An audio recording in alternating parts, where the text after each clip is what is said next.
менен арлық шер соғжыларыбыз. Екі жыл алыптығыны мақтар кебіріне шарыдылған. Алған сөзібіз кепбек тұрызы, ағыл-сағызыбыз айыс болып, алық шының кебірін арылып, ақ езібіз шаза, азық шолыбыз паза, арғыл шының шолазын бек тұрчабыз. В истории культуры хакасского народа и всей мировой культуры особое место занимает героический эпос. Воссоздавая целостную картину народной жизни, мир героев-богатырей, героический эпос является важнейшим, а порой и единственным свидетелем отдаленной эпохи, отразившим глубины народной памяти. 2021 год в Хакасии был объявлен годом эпоса. И сегодня в гала-концерте, посвященном этому событию, вы увидите лучшие воссозданные номера в исполнении народных сказителей, фольклорных музыкантов ансамбля «Ульгер» и ансамбля хакасского танца «Кюнсузы». Алыптығынымық алайнартпық олпыстың шының импезік шаячысыны. Хара бұрынғының пыстың өбекілерібіз хайжылнымықшыларны уға безік оғда ұлғылажылар. Героический эпос – это вершина устного музыкального поэтического творчества. С давних времен исполнители героического эпоса очень высоко ценились в народе. Алыптығынымықтарны көбізін қысқы тұзында үзер чітілер қаралар ісшіңлер. Бүгінгі күнді пістің нымықшыларыбыз ол ергі кейбірінің үлбік тұзызын санға алып, алыптығынымықтарны пазы кепшоқтарны үсікте шоңға четірше. Героический эпос в основном исполнялся в зимнее время, с вечера до утра. Были великие сказители, которые исполняли сказания от 3 до 7 ночей. История хакасского музыкального эпоса сохранила много талантливых имен Хаджины Махши.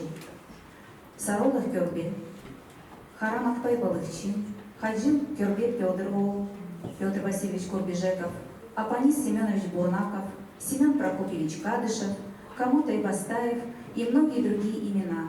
Особенно ценились хайджи, исполняющие на чатхане, деревянном ситаровом инструменте с 6, 7 или 9 струнами, с использованием горлового пения хай и речитативом орта-щох. Чысынында ең бұрынғы алыптығынымақтың сықыныңды шазығынымақ тергішәрер. Аның өнінді көбізін көктергілер шоқ аңжылар тозаланжылар. Алыптыхнымах очень тонкое искусство, которое требует полной тишины и внимания. Мы просим вас выключить ваши телефоны, их звуковые сигналы, и не шуметь во время исполнения. Амды bu алайғы біз хығыршыбыз мерген ергекті. Ол шыро аймандағы қызыл алды жұртан Макар Константинович Добровтың хан мергентен алыптығынымықтың үзігін читір берір. На сцену приглашается Мерген Иргит. Он представит отрывок из сказания «Хан Мерген». Записано от Макара Константиновича Доброва, жителя села Хызыл-Аал, Малый Ковежиков, Ширинского района. Истер кізі қар болза, епти-тапти одырып, ісінің тыңнып көріп алыңар.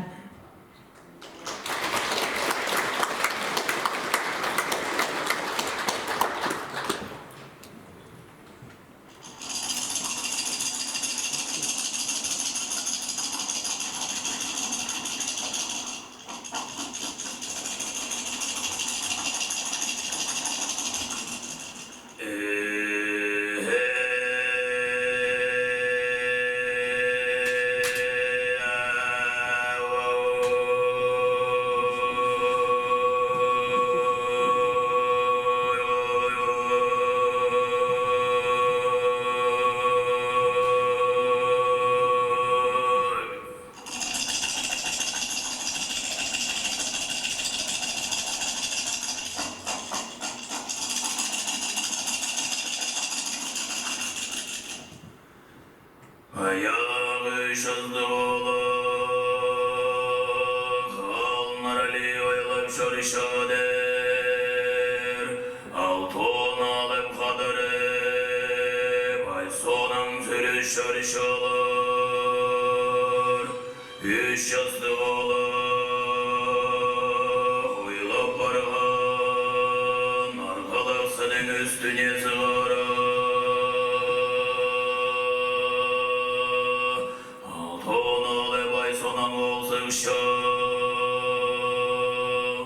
Арғылықсының үстінде ине кулинже қаратыс болтыр. Ине кулинже қаратыстың көлеткізінді. Şadı bozu beste.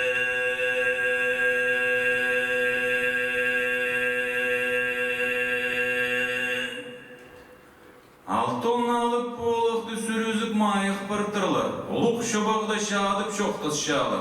Ше амы қайдар барар, ирге кері өзер. Пісте өзіжің мұқпысты парғылықсының үстінде. Олақты қазылы шадып. Bozu bestillar.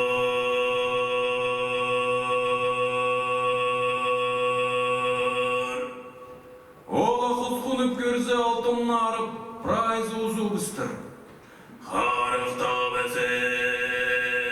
Han tegerge istilşa.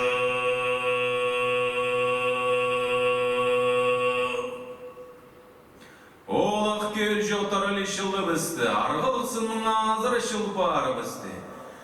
Altın alı. Bir nimeni belli şoğullar. Bir nimeni tuyya şoğullar.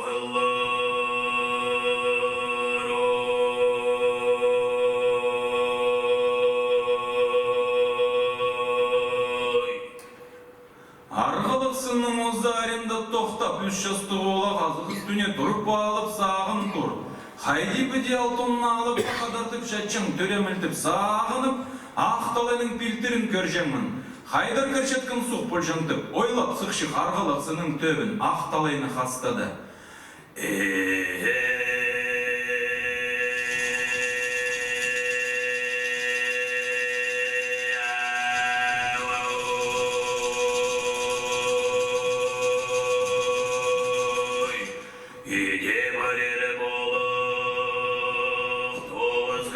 Koşaş etmez, tettağa savuşura barğın, Şirlegizinin qoları tarıtıp alğın, Tisker bazının tayanıp alğın, Kırdım kırğa çekir şadir, Dağdım dağa qalap şadir.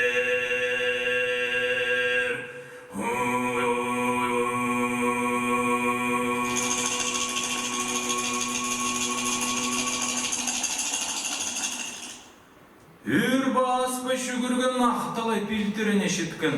Анды ебірі көріп тұрып шадыр, ақталай ақпартыр. Ağır teniz dalayga kırıtır. Теңіз талайның ұзы пазы көрінмейінже. Оңдайын тапша, бірде шоғы. Аның андар олық сағын тұр. Ше, мен ақталайның пазын зіршедем. Қайдық шырдың сығып ақшы бұлжыңтып, сағынып ақталайның пазында шүгір сұқшық. Şodazının iyide, şolda kalışatkan ozğas bolaqtın. Tabanının iyide, tağda kalışatkan ozğas bolaqtın.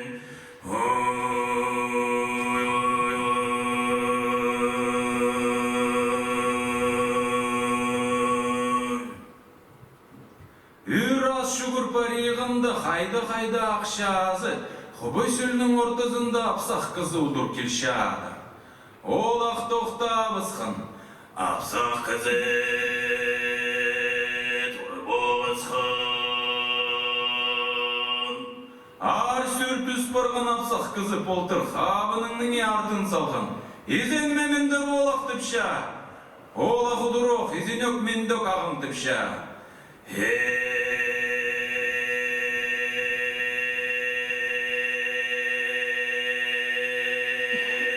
Xabın apsaq kızı, tüzüleşirge salsaldı. Anın andar, xabartlas şoğtaz şalar. Сенірақ баршазым олақ тіпша. Олақ ұдыроқ шоқ тіпша. Мен ағын ақталайның пазын көрерге паршам. Қайдық шырдың сығып ақша бұлжыңтып. Apsaq kızı, şoğtab şadır.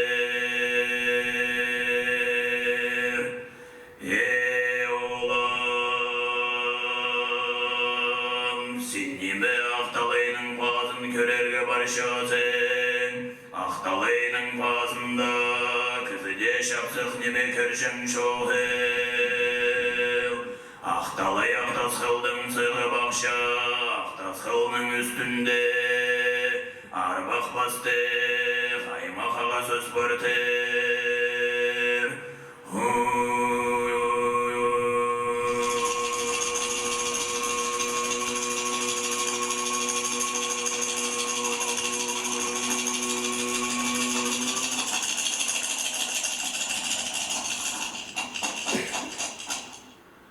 Олақ сұрыншадыр, сен ағым үрақ баршазың ма?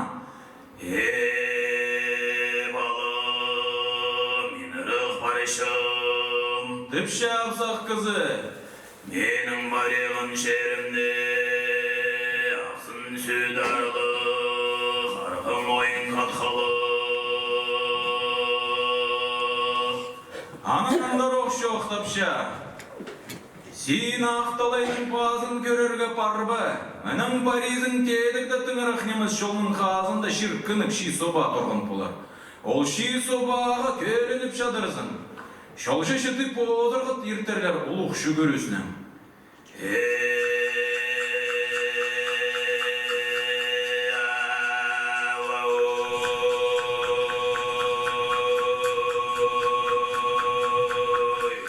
Şibektin yerin, çirselingen,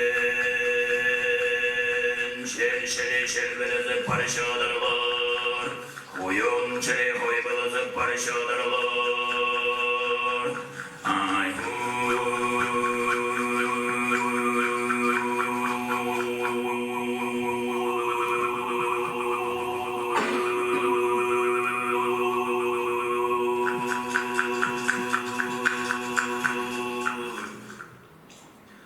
Шердетің мұсың олақ ол шыты подыры қатқа. Оларның соның келер жалғыз хан подырғыт. Олық шүгірісіне ертер.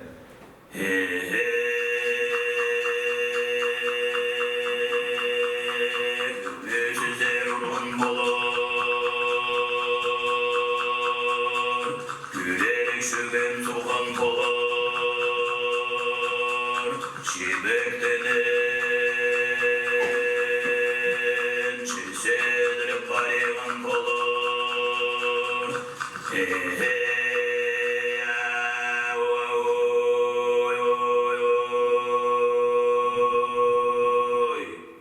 Сонжа құбапюр ойлы бодырғын болар. Құбапюр оқсын назыны басқын болар. Алтындағы еріне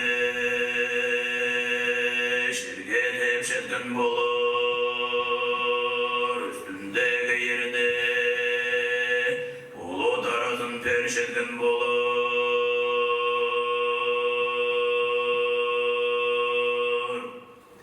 Сен олхан бодыр қаттың шибек тініне шапсыны бізісің. Шибек тініне шапсыны бізіңі құбапюр шыт барар. Қара шерге кіргені жоқ болар, хан тегіргісі ханы жоқ болар.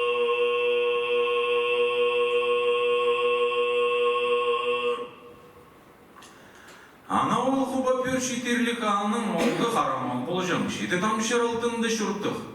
Олхан бодыр қаттың шибек тінінің шерге салбысың. Үстім шерні өтірі сені сөзір бар.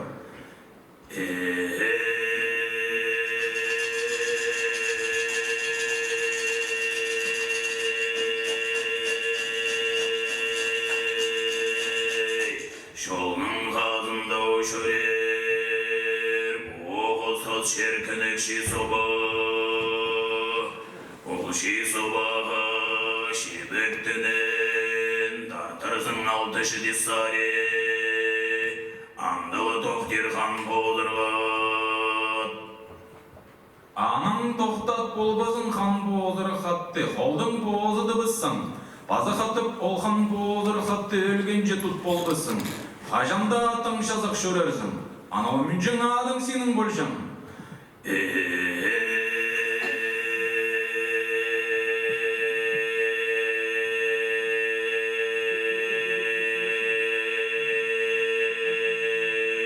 Ол хан болдыр қатты тоқтады балсаң, кешен кебін, кезін тергеді болар. Сапчаң сапчаң алын тергеді болар.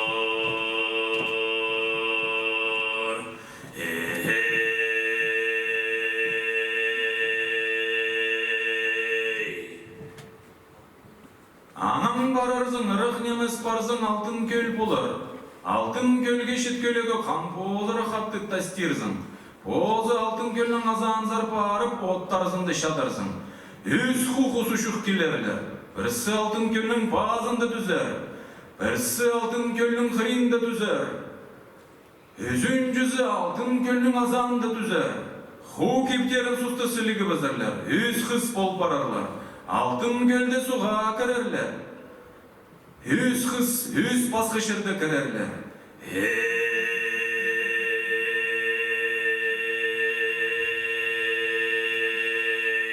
Сен көл азанда кіршатқан қыстың, ху кебін алып аларзың.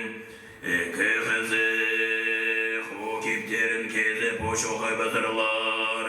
Бір қызы шатқалыр, аналар жан қызың сенің. Ол үз қыз үз пиже. Күн ханның қыздары болжын. Ұлық қызы айарық. Ортың қызы күн нарық. Сенің аларың хан нарық.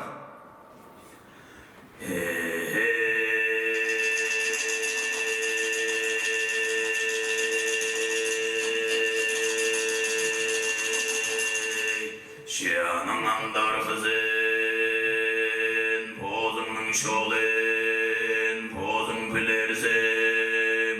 Олам, бұқапты еңнеме көдіріп сал бердік. Олақ бастып көдіріп апсақтың қабын тіс келешітірік көдіргін. Арық күзі албейінже, албақса жетпейінже, түп азин шаразырынып көдіргінді көксін елешітірге көдіргін. Үзін жүзін көдіргінді бар шоқ күзін базына сал келіп, апсақтың еңнеге шадапласы қарғын. Ола қазақтарымды салтынже шерге кері басқын.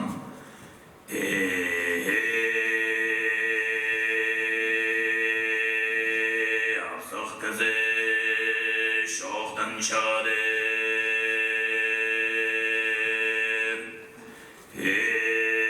Балам, шонлар аллап шыршатсаң, қайжан болса, алып оқ болғайзың залыпта болсаң, күстік бүндіп күшір кәбесің, алып үндіп мадыр қабысың. Мына бұқаптың ары қара шердің қапшарымы болжым, хан тегірінің көп сабызы болжым. Басқан несең, тайлық бас болар, жүрген назан, сүрмек біз болар. Арадың ады перем олақ, орсолың қығыр перем олақ. Арғы шерінді шыршатсың ады шоқ адай терлер, адызы шоқ сұрыс терлер.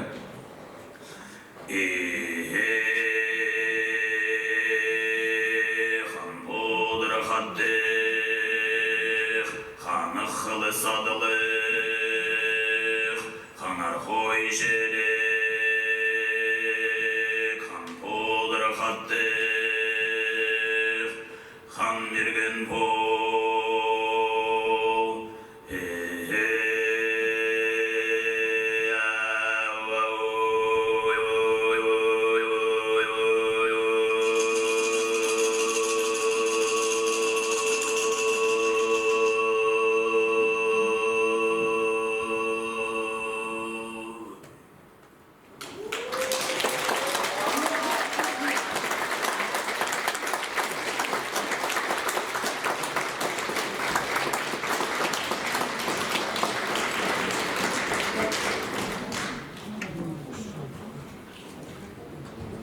Эту песню пели во время длительных переходов или когда ездили друг к другу в гости. Чорых Эры – дорожная песня. Исполняет ансамбль хакасского танца кюнсузы и фольклорный ансамбль Пюльгер.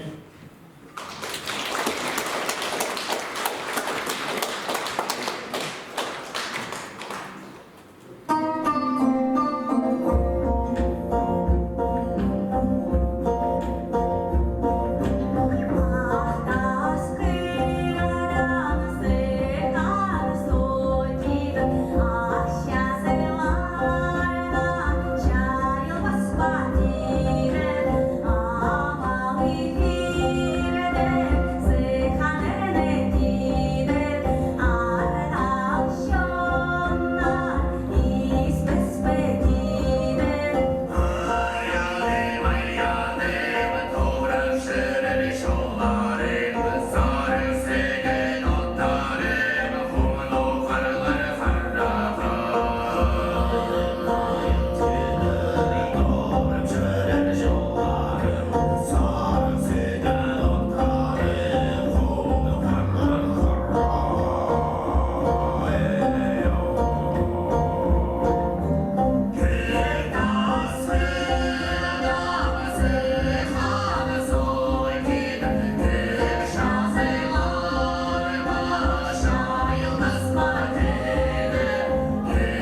Часызында пазы пилтер мырарызында олух киберге их тартхан алыптығыны мықтыр санылжын.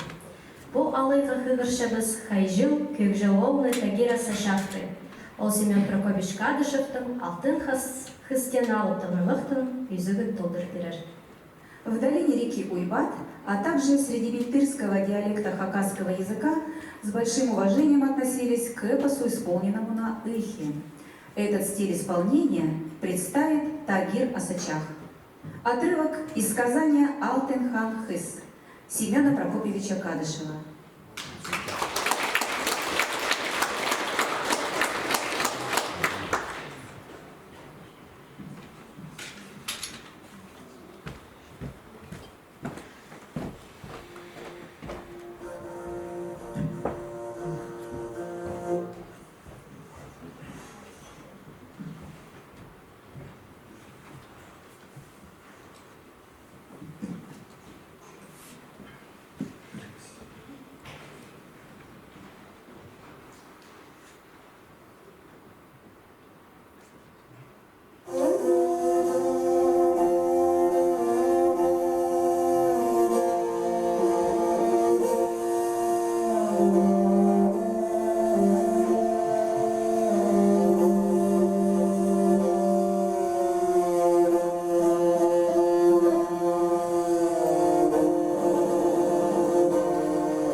babam külge sustava bodur erkem deydir. Gökür sağ basqanda, apsaq gerek pep boğazımı tep bodurunda.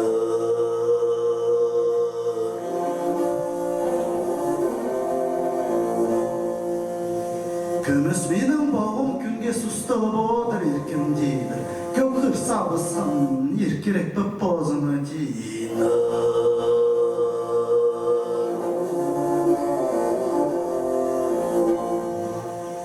Şiir arkadaşımla şiir ortaya şiirge sağır oylap gelgen attın aksı toxtadı tartыбысınlar.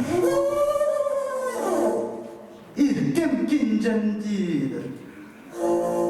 Adım ejim şirinemin dün anı bizim deydir. Adım ejim biz şirini şitsi deydir. At çoğudu boluq barzın deydir. Şığa mart kızı hazınırға şarас жақсылып deydir.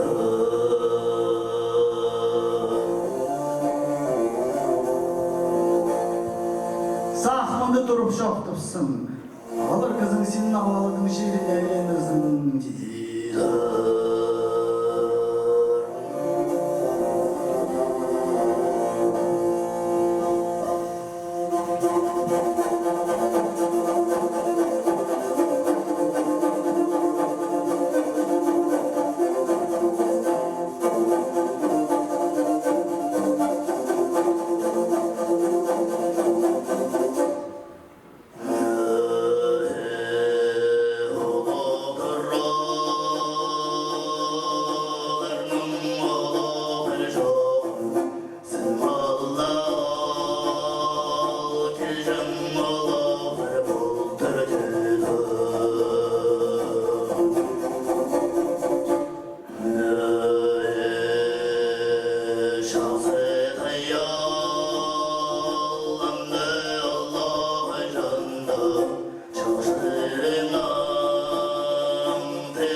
Şahsının şedererim şoğun düşündü.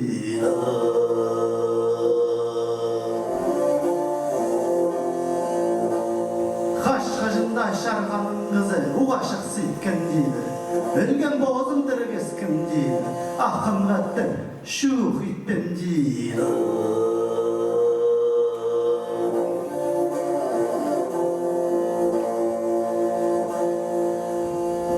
Şarkanın kızı hıssinin eşit birli bolur. Sırtbes sürbesti deydi. Ölebeskin bozun da derebeskin deydir. Ol şahsın kaşın bol şıtırım tep deydi, sağınım deydi. Şan barzım neydi deydi, şahsının şıtbeşin bolur boltır, tep şoqtır deydi.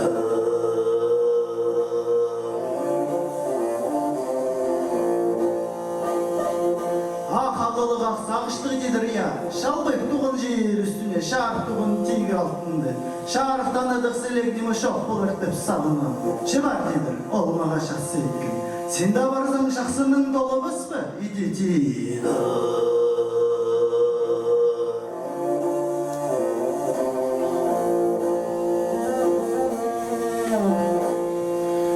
Ay Şarıkhan'ın kızı, ökpelinceler.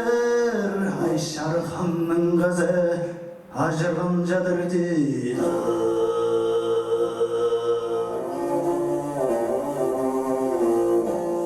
Şahsının şitpejin boluptur dep şededir deydir. Görezirge küş kapız, ölezin sayыс kapız, sadın жерine apırgayzınza deydi.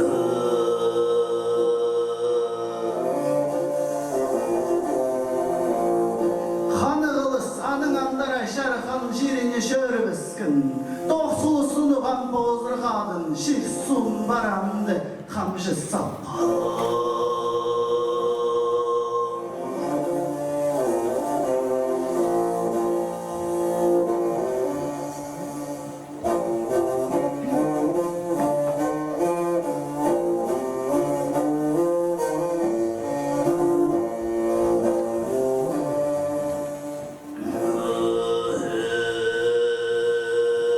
Şahsı şirler bığızdım, şahsız sarna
Şazı jirlerde sarnap irtep oğdırıdır.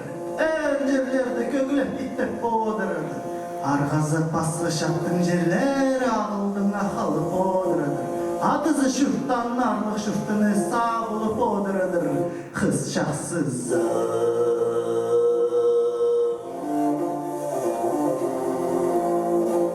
Yengine bası itten jatın jirleri, istenleri halıp oğdırıdır. Ejesi şurttan zelek şurtından dışı durdu. Şer gözüge oqar kumlıksın gazgar oylatta.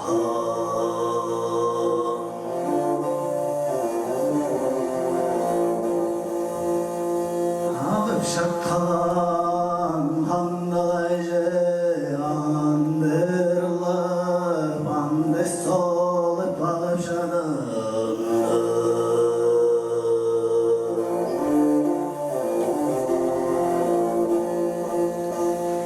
Malga mal kozul barbısın, şonga şon kozul barbısın. Argılık sının andı enip düşken, ol ağdarılı ingen altın şişpe, attın düzüp tuğundu. Abıkayılır andı udur sıkıncadır, kelin argının barbısın.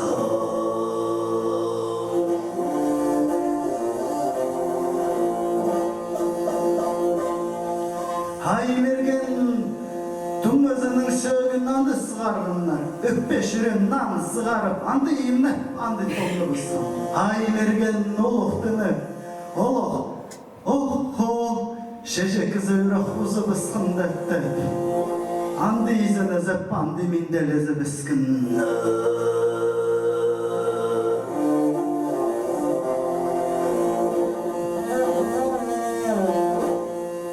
Şevluk şurdar, oldu zelduradır, halın jurdar, sayrın doğun boladır, doğuk solusun doğan bozırgadın, altın ceşbe balıp, Amırganның sanda, Amır şurttan andı şurtты bıssa.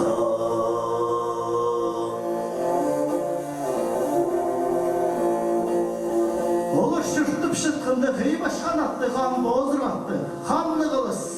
Ayşar kanlı kızı poğdırındı şıtkın. Şemandı, uluh doy, uluh şırgıl, dolımısın.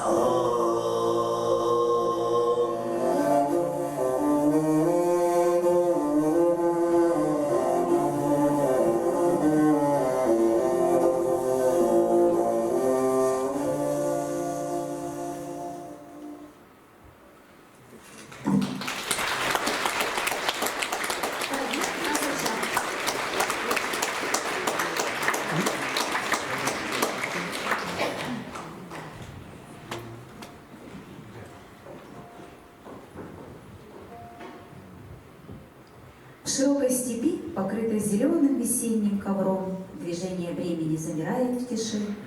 Поем мы песни, прославляя вечность и бесконечное время хан Тенгри. Челгыжилар Иры. Песня табунщиков. Исполняет ансамбль хакасского танца Кюнсузы.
нымықшылырның мерінде, оға қайқысты қысқан алыптың нымықтың үзігін білтір алдағы ұжыбыз Алевтина Васильевна Карамашева.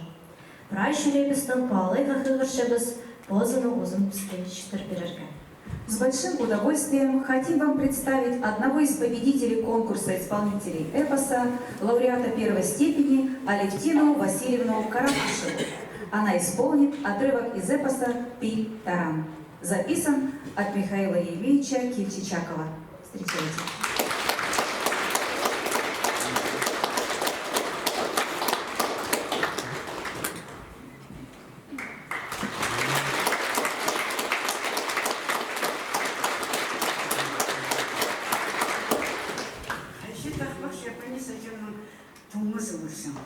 Хайши тахбахши антабух Михайло жаман чейни булсам. Біздің жөйдегілер сарыныр шалыр ба, тахбақтырлары ташалыр ба, нарбақтырлары сақшалыр ба.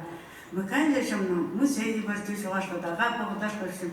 Аның нымаға бил алы қарышы бағылы бил даран үсік шоқты дұрым.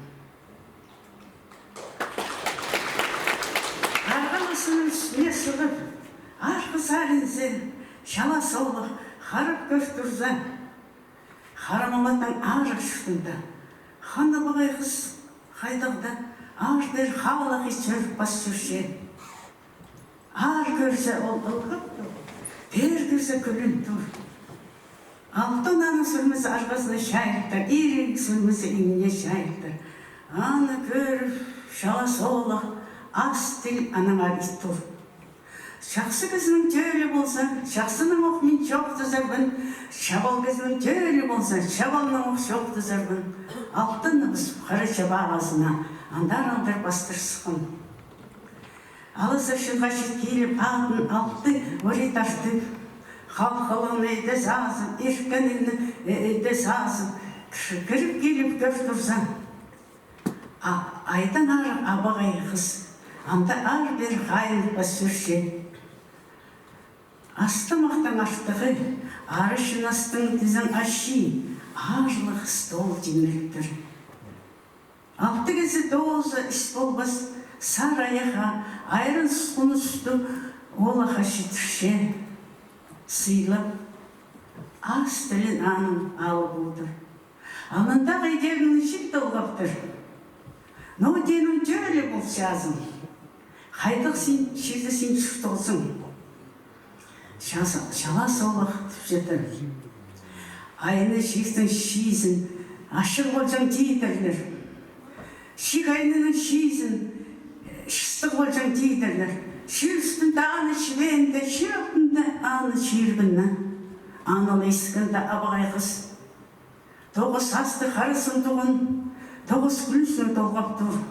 Тоғыз асты қарысын тұр, тоғыз аймақ көгінің көгіліп тұр. Сүрікті жүрген қара дүлгіні, абағай қыз сығары тастан. Алып жүрін шала солық, адын жоғылған қара дүлгіні, ха болғын. Арғысының айлынсы арғысының сап жатыр, пилінің айлынсы пилінің сап жатыр. Қатық соғыс болған ол түсті. Қара дүлгі, қырық ұлыс сұны, сағандық айлықтанған. Үш жүрмісі қара жылын, үзін ары қыз болып барған. Үзін ары қысты, шала солға. Қапшылы сөзсіз тұр, терішілі істеп тұр. Үрде аста сапыды, үзілбістінің үзі запты. Айдың ары абығай қыз алыптың алына, ат дешімінше ұлық ақ бішікті тастады. Алып жүрін шала салық ал қағырсат, таплыды там шытыр, тадыры тақық шытыр. Алынды тұрғын, алтының ары абағай қыз, шалғыз шаяшының қызы болыптыр. Қары дұрақты, қары молан, бұдырға қырық ұлыс сұны қары ділгінің ажызы болыптыр. Қорғым жыл қарықты хуылған, оларының ежезі болыптыр. Айдың ары абағай қысты, қары молат оғырлып келдір. Шаяшының жалғыз қызының ады, алтындарға қыз болыптыр. Алтындарға қыз қаразы жесі, базынсыз шулып, бозы қосқыз, абырай қыз бітір, қармақтың қойнына сұғызып, бозы, хан тигердер сықпаржан бұқтыр, алтын солғынға қыбылжан бұқтыр. Ақ бішікті алып олы қанының дарқығы шан, ақталайны қазы жерді, ақтысқының етегі жерді, шерлік маулық сұлу, ақ ойетті ақан ден апсық бұқтыр. Аным, білі алы қары шабағылы, біл таран олға төрен еркептір. Біл тараның шаға жүрер, тимтері бірай андық шашыдыр. Қатық шаға кесір, қырқатыл құяға андық бұқтын. Ақ бішікті басып қосты. Алтын тарқақысының қады біл таран, қады шүктірді өрбі шаяның шая ұқтырлар. Анылы білгінді біл таран, арлық стол кесіне отырша. Алыптар одыршың алтын сірейіні, түгірі базы, азаған базыны сіреп тұр. Астығысқа азын жүктір, сұқсығысқа суын үштір. Егеріне ит өксетір, түгіріне мүн түшітшетір.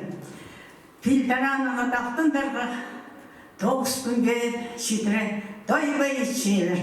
Олық алғыс ескенеріне.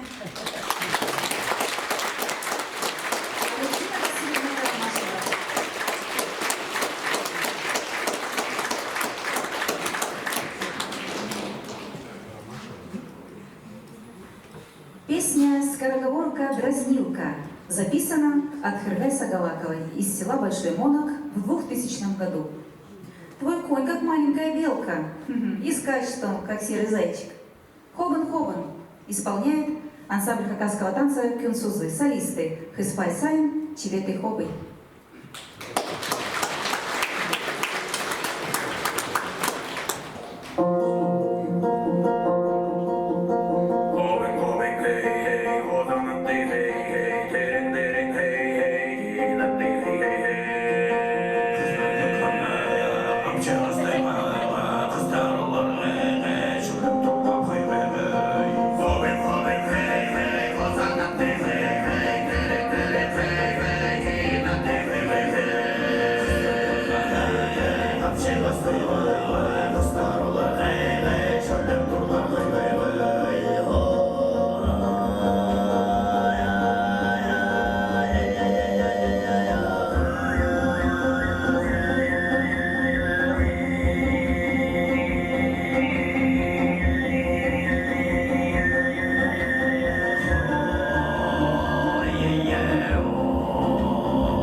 Қызылар Пазахастыр аймағында оға саблық саналжын алтын арықтен алып таңымақ.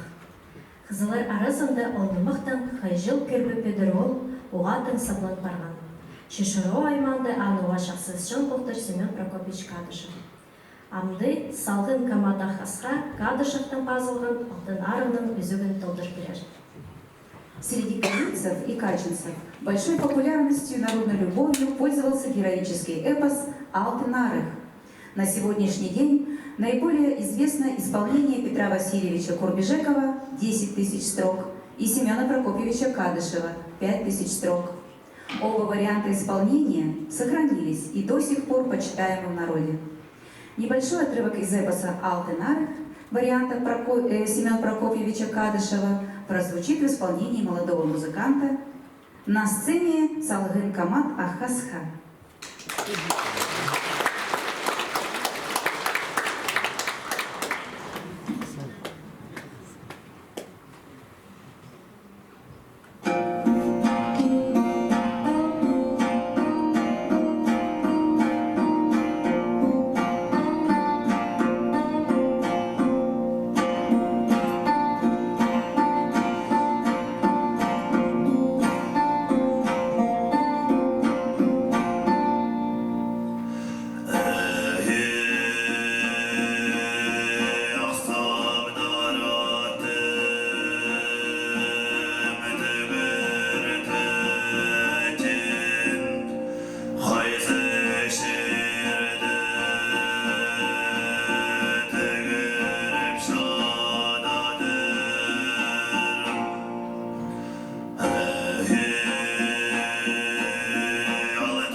Хайзы шерді тігіріп бары басқан. Алтын арығының көгі, рақы шерді естілі баршадаdır. Көк шазылық шерді алтын арық көгіліп баршатсы. Көлбей тұрған шердің үсті, ұлық саңса басқан жілі, ылап солып баршадаdır. Алтын арық ырын ырылы бізіп, көгін көгілі бізіп, одыраdır.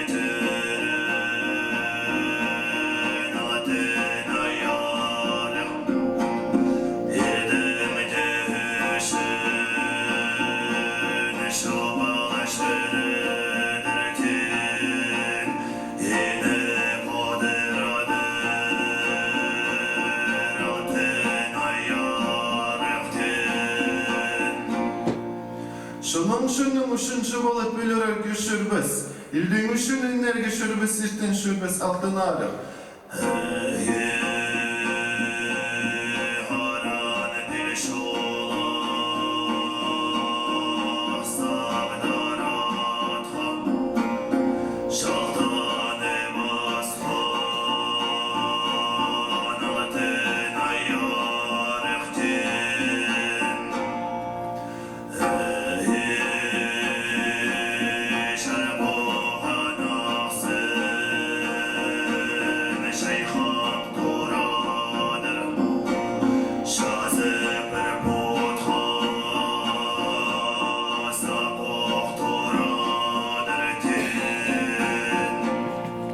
Aranjolaq savdaratqa altınıp duradır altın arıq. Şarbığın aqsın jayğap duradır, şazı qasap duradır altın arıq.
şonuň üçün şobaly bölere günge tüste meseleler geçirmez aksablar oylazatyp duradyr. İlden üçün enelik işleri günge tüste meseleler geçirmez aksablar oylatyp duradyr altyn ary kız şahsızım.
Aşırgastı akşazılar aksabdar atın arttır sonda köpeylenin kalıp odaradırlar.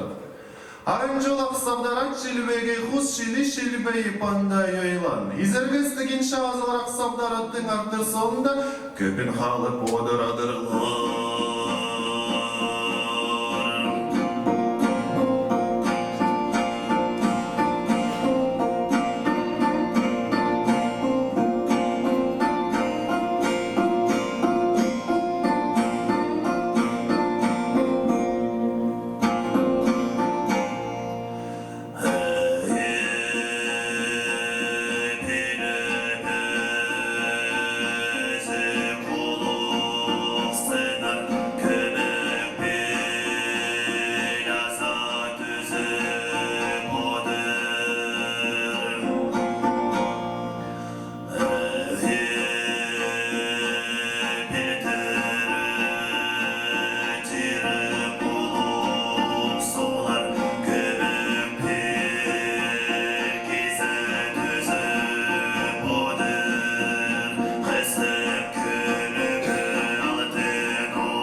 Biltiretirin oluksuların köp geze tüzüp bodaradar altın arı kız şahsızım.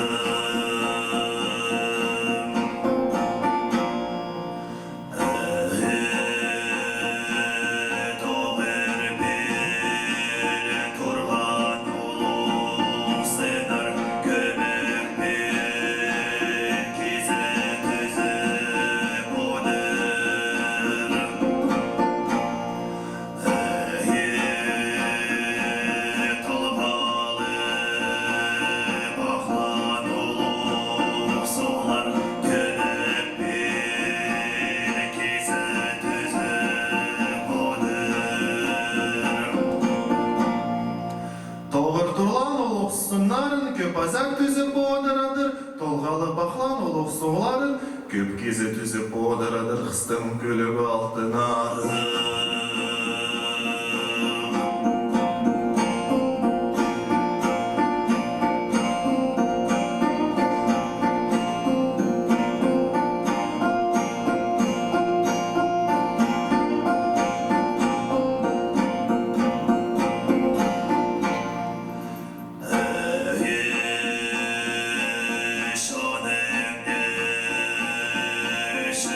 Besek şovalı, ölerim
мүшінін әлі бір тілге жүрмес ақсавдарым.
Алтын сүрмес атширене арғызын азыра шайылы подырыдыр. Илік сүрмес атширене игнен мойын азыра шайылы подырыдыр.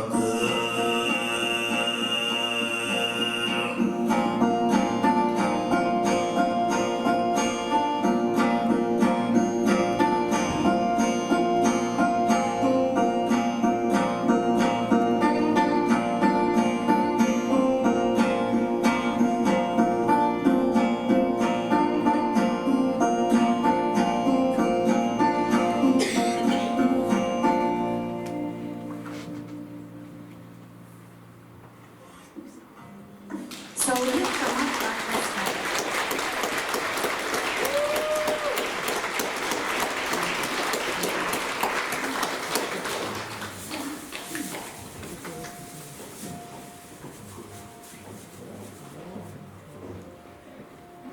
Спокойствие степной тиши заполняет шепот ковыля.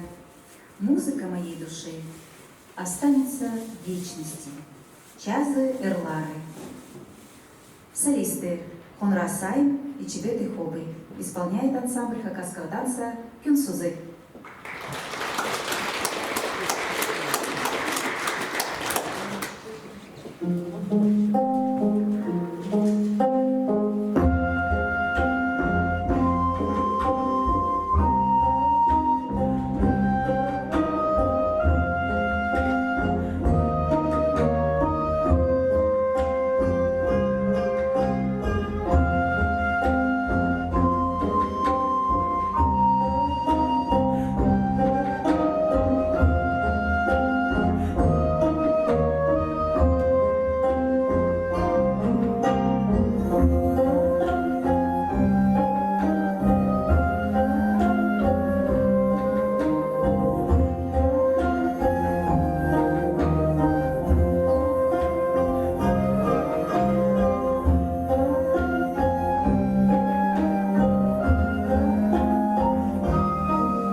кибірі пістің шының арысында идек ұлық палылжық.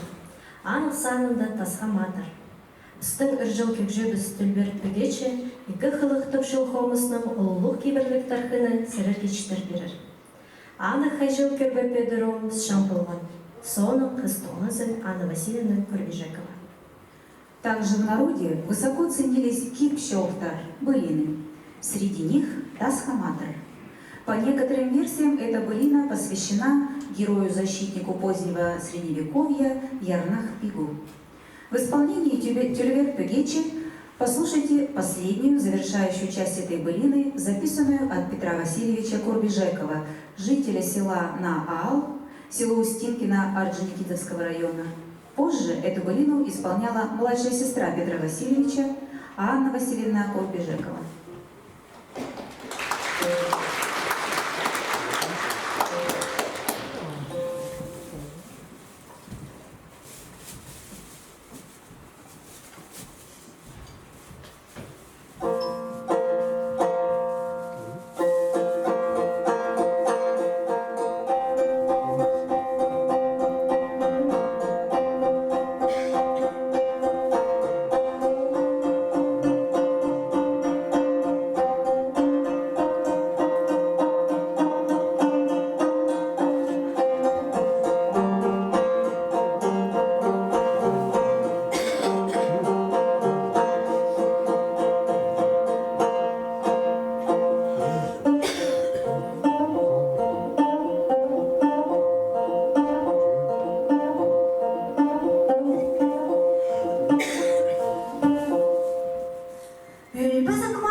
Аттан жаза керсе кірібісті.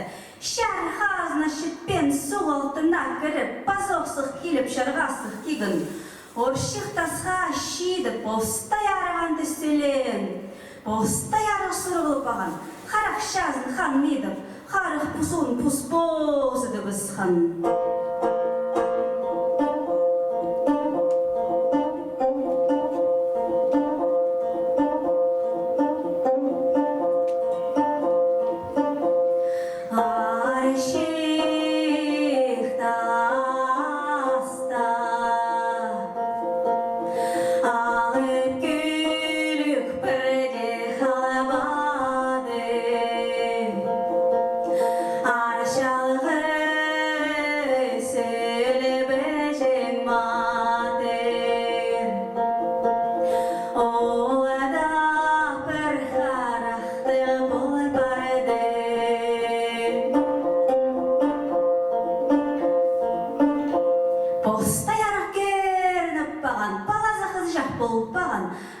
Темнік постайрық шері біскін.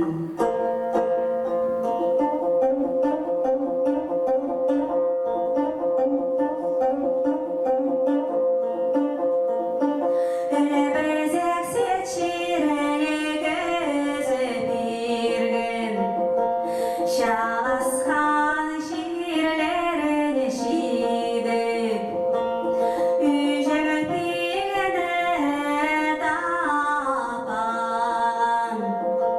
Posta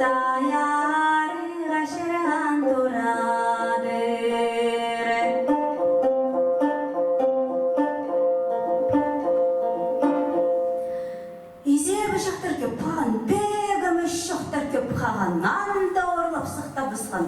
Тасқан атырдың өлгін сөйгін чадап тапқан. Уға сорық тасқан атыр, тірік бар біттіп сағынған. Тасқан атырдың оғылының аралары рахнимес болған. Сапы болы өжін кетіні.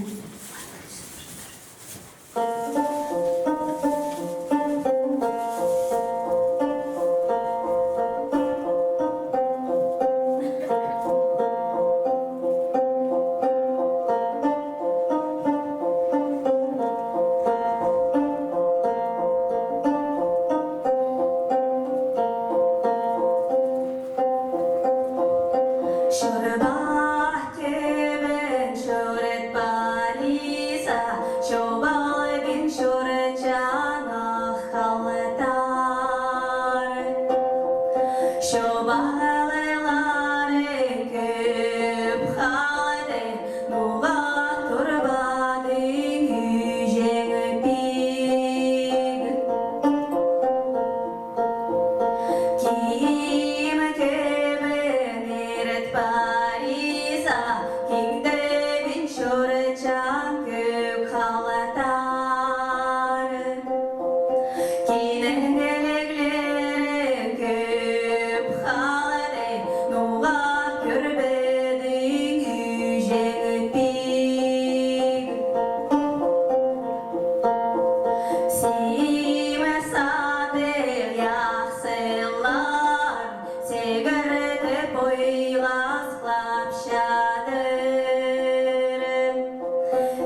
Бегущий и находью конь не требует ударов моего бича. Держась в седле, как учил отец, я буду слушать длинную песню жаворонков в пути. Хубахоул эры.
Амды сырытнан алныңар да сығыр күчен әшаны сайын.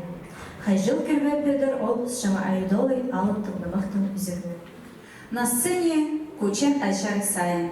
Он исполнит отрывок из эпоса «Айдолы», записано от Петра Васильевича Курбежекова.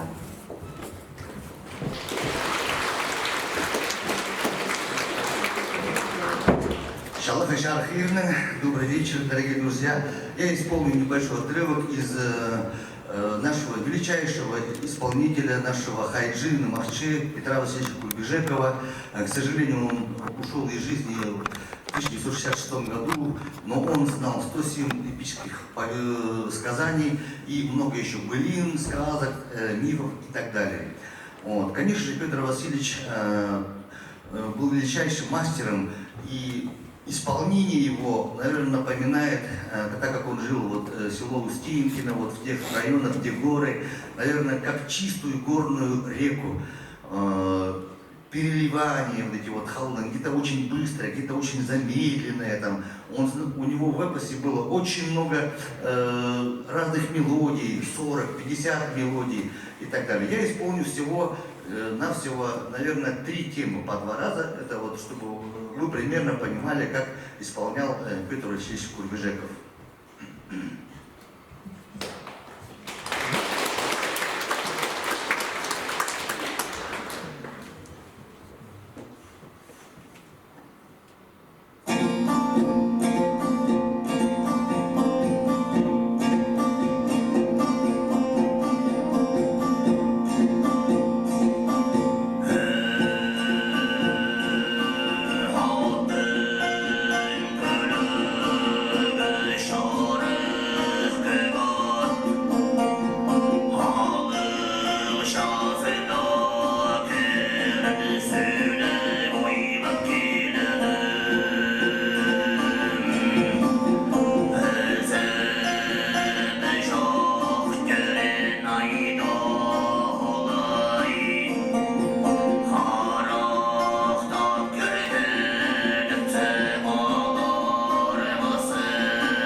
soyulat kiledir. Eze bijo haydoly ulug şazıda kök kiledir. Attargızı bil, aramağıştıksında turşadı otsı gider.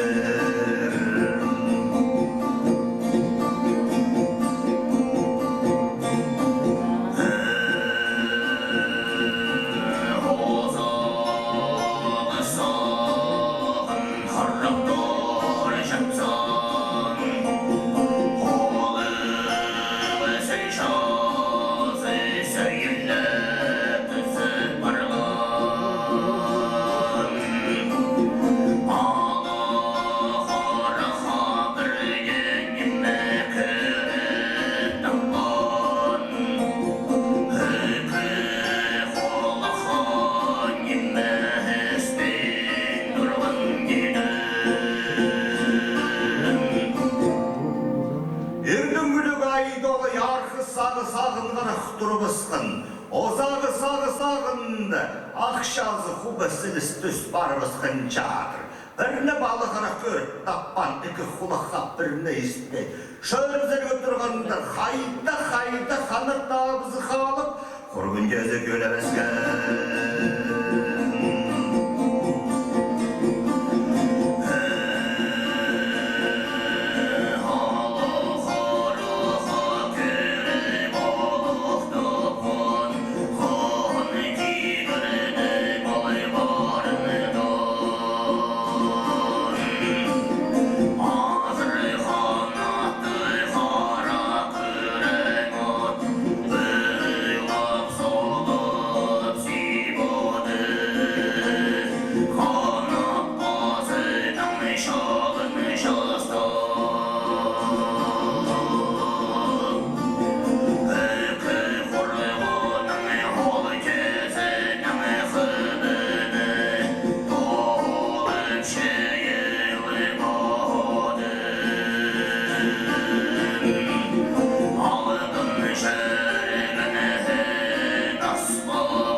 Хан кегірінің барының қарғанатты қара күрәңат ылып солып сиіп келдәдір.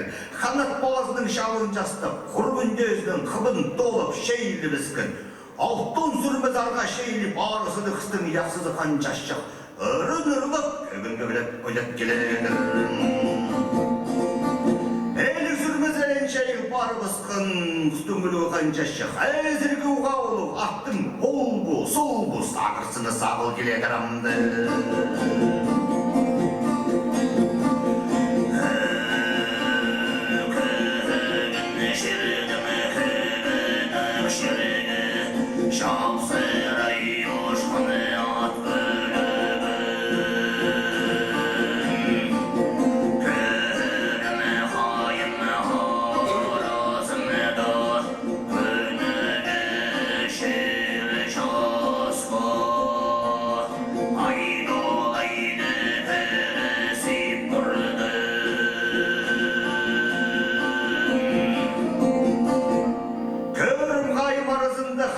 Қара көрәңәт жапсыра ұшып келедір. Айтолы дегіріп, күнік жерден сиіпскін. Үкі қаныдың жымғын ызып, үйліп, солап сиіп келіп, қаринді таплиғыны түскен жадыр.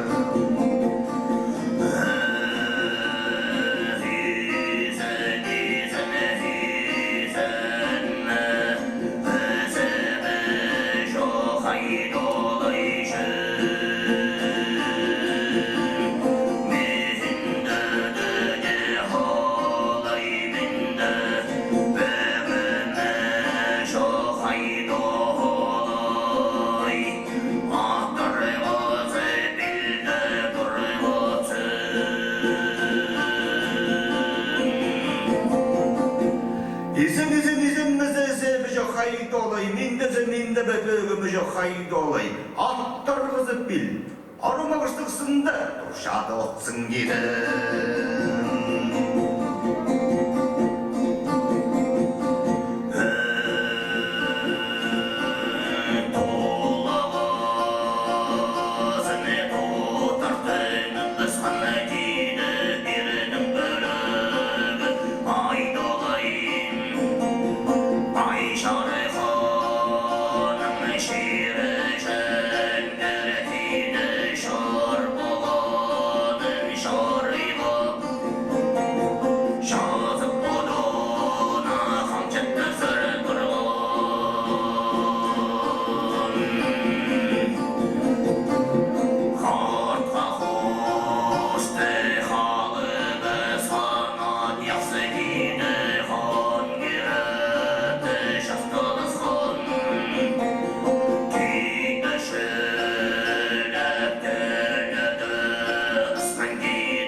Шарғын айдолы, шарбығын жайқыбысқын жазы бұдына хан жығақын.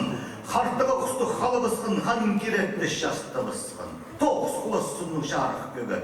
Тағдың таға тастып, сының сынға сылыбысқын жады.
Шәр ежілеп басқа жерге түзіп, солдан басқа суға сабыл парылысқан, шабыстарлар орынды шарық көгіт, шабойдызы басып келеді.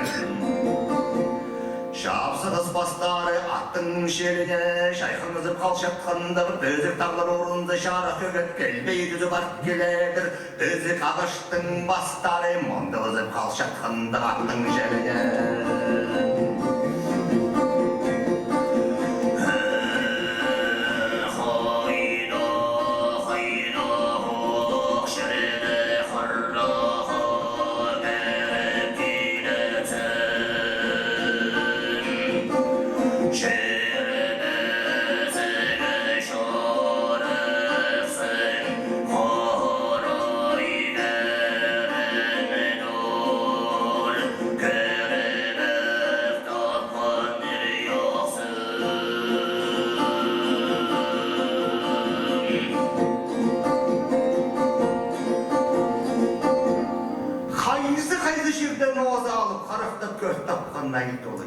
Қайда шырғыры, тигір көзі, шырбезігі шарықсын көрін жететтір.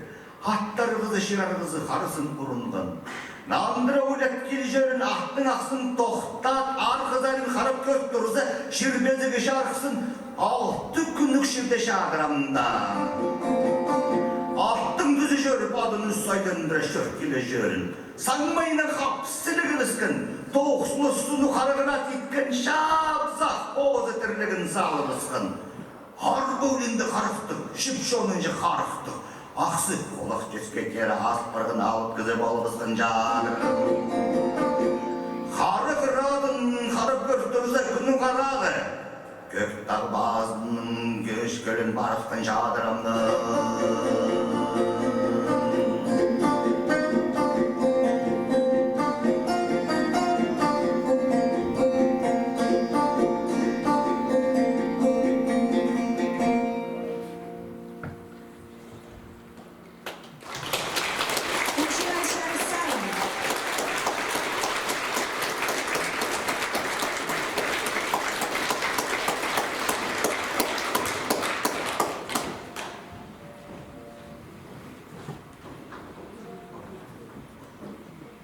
Поющие Ых, Чадхан, Хомыс, оставшиеся от наших предков, звучат сквозь века, перекликаясь с душой народа.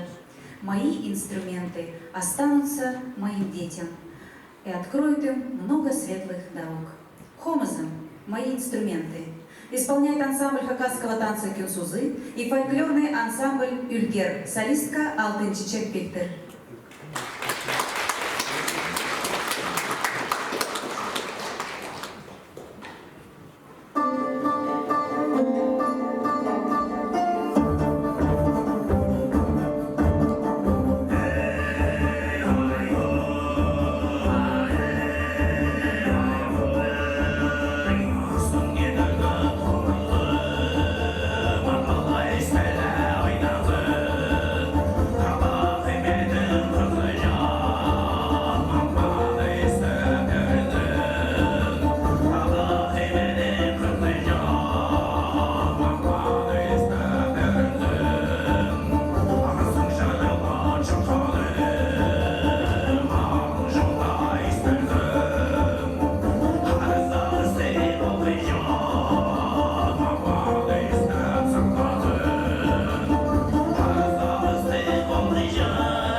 Наталья Викторовна Акуневич.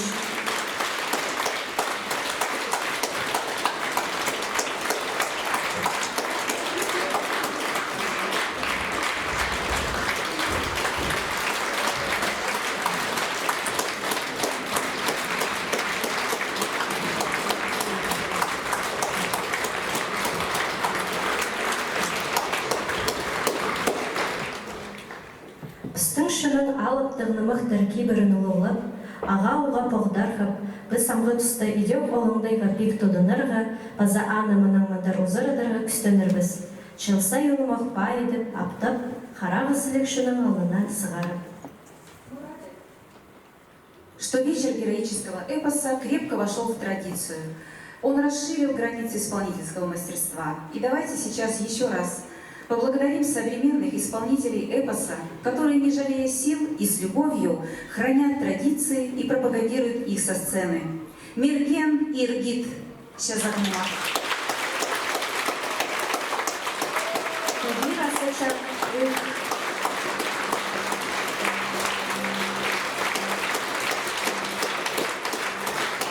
Алевтина Васильевна Карамашева.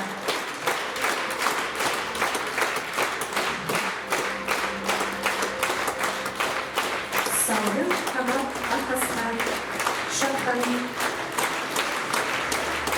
Тюрген Певечи Тапшинхомас.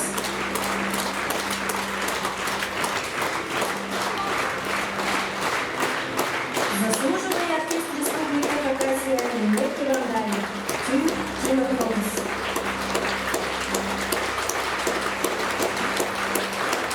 Художественный руководитель ансамбля, заслуженный деятель искусств Республики Хакасия, народный артист Хакасии Кучен Айчар Исаев. Ай Чархан. За неоценимый вклад в сохранение. Для церемонии награждения на сцену приглашается директор Хакасской республиканской филармонии имени Владимира Чаптыкова Вячеслав Геннадьевич Инкижеков.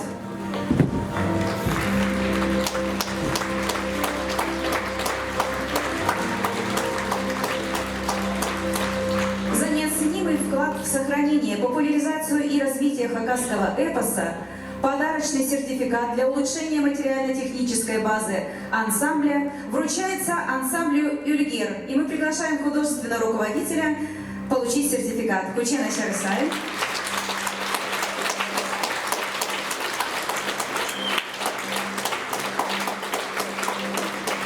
За неоценимый вклад в сохранение, популяризацию и развитие хакасского эпоса подарочный сертификат для улучшения материально-технической базы вручается ансамблю хакасского танца «Кенсузы». Сертификат вручается главному балетмейстеру, заслуженному работнику культуры Хакасии Наталье Викторовне Акуневич.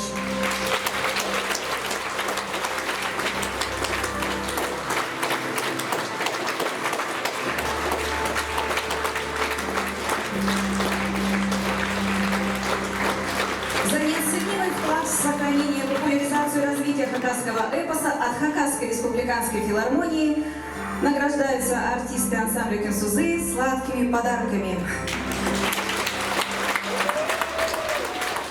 Благодарю вас, Вячеслав Геннадьевич.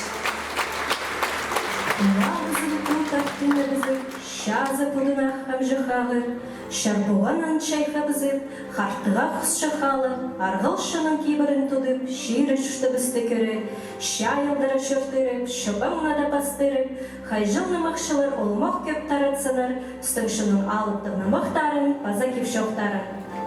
Анна Мщелкин, позаду Гаснича. До свидания, до новых